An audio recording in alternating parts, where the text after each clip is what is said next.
What's going on? Welcome back to the channel. So I just got off the call with my offsite property manager for my mobile home park, and she told me that one of the mobile homes that I owned burned to the ground, and that I would get a $10,000 check from the insurance. So let me kind of break it down for you and kind of what I learned from this experience. So I had a park-owned home. So park-owned home. So in the mobile home park lingo, it's POH for short. And this was a 3 bed, 2 bath, single wide. And when I bought the park, it came with this park owned home. So the owner that sold it, he sold it to me. So now I am the owner of this park owned home. And I basically put about $10,000 of insurance on it. So, because I thought I was worth roughly around that much, unfortunately, in mobile home parks, mobile homes specifically, it actually the value goes down after a while, right? So let's just say you have a brand new mobile home. So let's just say a mobile home you bought it brand new for 45K. Maybe after let's just say 20 years, it might be worth like $10,000, right? So with mobile homes, they're not built as sturdy and they're not built to last as long compared to a stick built house, right? Versus you take a stick built home,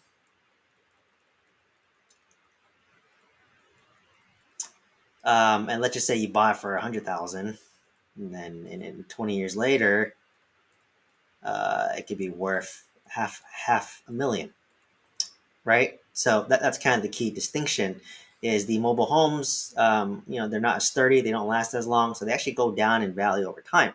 So it's kind of weird when you buy insurance for mobile homes.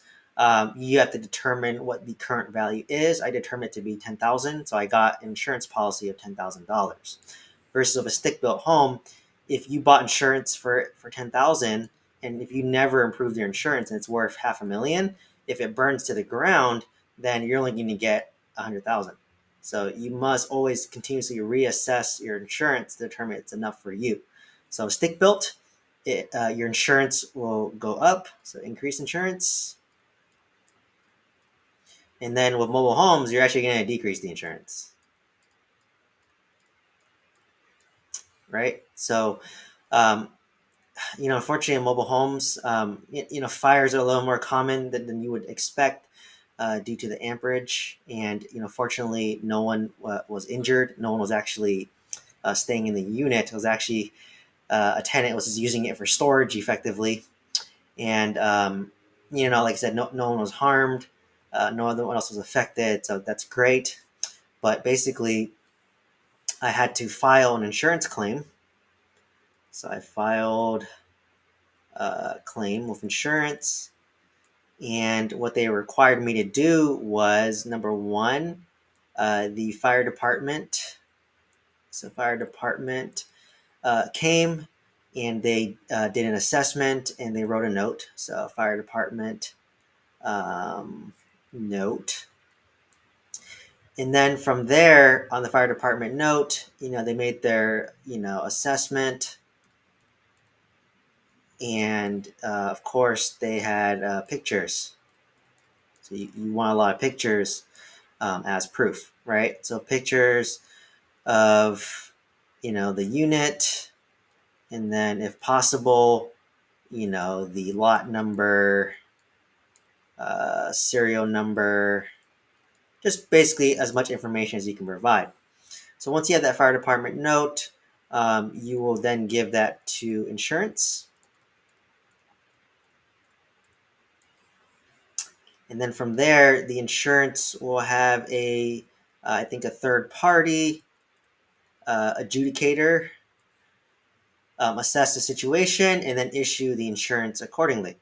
So, for me, I bought $10,000 uh, uh, policy, and I was able to get all $10,000 plus I get another $5,000 for cleanup. So once you've been in the mobile home park industry for a while, you realize that to set up a home, it roughly costs around $5,000.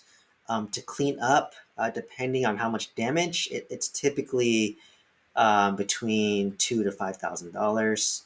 Because I have my own equipment there, it's going to end up costing me around $2,000. And then basically, I would show proof that I cleaned it up, and I'll get um, reimbursed the cleanup fee. So whatever it is, between $2,000 to $5,000, I will get reimbursed that. So now I basically have $10,000 and an empty lot now. So now I could use that to buy another used home. So with the 10K, I could buy a used home, or I could finance a new home. So actually, when I finance new homes in mobile home parks, you can get it 100% financing. That's crazy, right? 100% financing.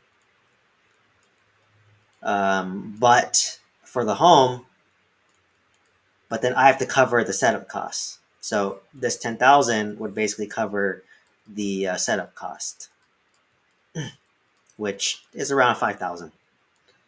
So basically, I could buy one used home. I'll just put one, or I can finance two, and set up two new homes. So I'm probably leaning towards that option because the new homes are nicer. So that's kind of what I went through. But another barrier that I went through. So when the insurance looked at it, and the third party issued me this $10,000 check. Wells Fargo was a lien holder. So let's put down here. So basically, number 5 is so I financed excavator Bobcat for the park through Wells Fargo. So I bought a Bobcat for 35K. Wells Fargo financed it. So they put a lien on my mobile home park. So the check so that $10,000 check has my LLC and Wells Fargo. So now I have to notify Wells Fargo that I was issued a check due to a burned down unit. The Bobcat excavator was unaffected, which is what they will verify. So they will typically talk to my insurance company and verify that, and probably ask for the fire department note, which states that it wasn't damaged. Uh, and at that point, they verified that it's great. So then they were able to allow me to cash the check. So, kind of to summarize the whole process from start to finish, I had a park owned home that burned down. I bought $10,000 worth of insurance. So, after it burned down, the fire department was involved, wrote a note. They had their assessment, pictures, gave that to insurance, and insurance would then have the third party adjudicator assess the situation. They thought I was good, so they gave me my $10,000 check, plus they're giving me another up to $5,000 for cleanup. So I have to front the cost first, and then they'll reimburse me later. And then from there, I had to basically notify Wells Fargo because they had a lien on my mobile home park. And the check had my LLC's name as well as Wells Fargo on it, so I couldn't cash it without getting their approval.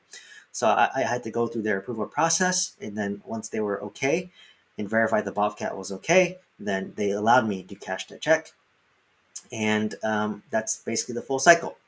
So kind of hopefully you can kind of learn from my situation. If you get into apartment investing or even mobile park investing, unfortunately fires are more common than you would expect. So it was very interesting to kind of share my conversation with my property manager for my mobile home park, as well as what I've learned and kind of the process I went through. So overall, if you found value from this video, please like, comment, subscribe. You can check out my course down below if you want to learn about how to get your first apartment complex deal and maybe even mobile home park deal. And hope to see you in the next video. Thank you.